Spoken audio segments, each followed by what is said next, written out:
ദേശീയ വാർത്തകൾ ചുരുക്കത്തിൽ നോക്കാം. ബി.ജെ.പിയുടെ പുതിയ ഭാരവാഹി യോഗം ഇന്ന് ഡൽഹിയിൽ ചേരും. പുതിയ ടീമിന്റെ ഭാവി പ്രവർത്തനങ്ങൾ, ഉത്തർപ്രദേശ് ഉൾപ്പെടെ വരാനിരിക്കുന്ന നിയമസഭാ തെരഞ്ഞെടുപ്പുകളുടെ തയ്യാറെടുപ്പ് തുടങ്ങിയ വിഷയങ്ങൾ ചർച്ചയാകും. വിദ്യാർത്ഥി പ്രക്ഷോഭങ്ങളുടെ പശ്ചാത്തലത്തിൽ യുവാക്കളെ കൂടെ നിർത്താനുള്ള പരിപാടികളും തീരുമാനിക്കും. ഭരണാധികാരി എന്ന നിലയിൽ നരേന്ദ്രമോദി 25 വർഷം പൂർത്തിയാക്കുന്ന ഘട്ടത്തിൽ മോദി അറ്റ് 25 എന്ന പേരിൽ ആഘോഷ പരിപാടികളും ചർച്ച ചെയ്യും. ഇന്ത്യ എല്ലാ മേഖലയിലും കരുത്തോടെ മുന്നോട്ട് കുതിക്കുകയാണെന്ന് പ്രധാനമന്ത്രി നരേന്ദ്രമോദി. കഴിഞ്ഞ 12 വർഷത്തിനിടെ 25 കോടി ആളുകളെ ദാരിദ്ര്യത്തിൽ നിന്ന് കരകയറ്റി.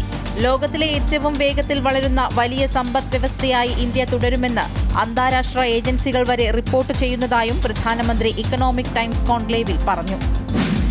പരീക്ഷാ ക്രമക്കേടുകൾക്കെതിരെ സമരം ചെയ്തവരെ സർക്കാർ വഞ്ചിച്ചു എന്നാരോപിച്ച് പ്രതിഷേധം ശക്തമാക്കാൻ നീങ്ങി വിദ്യാർത്ഥികൾ.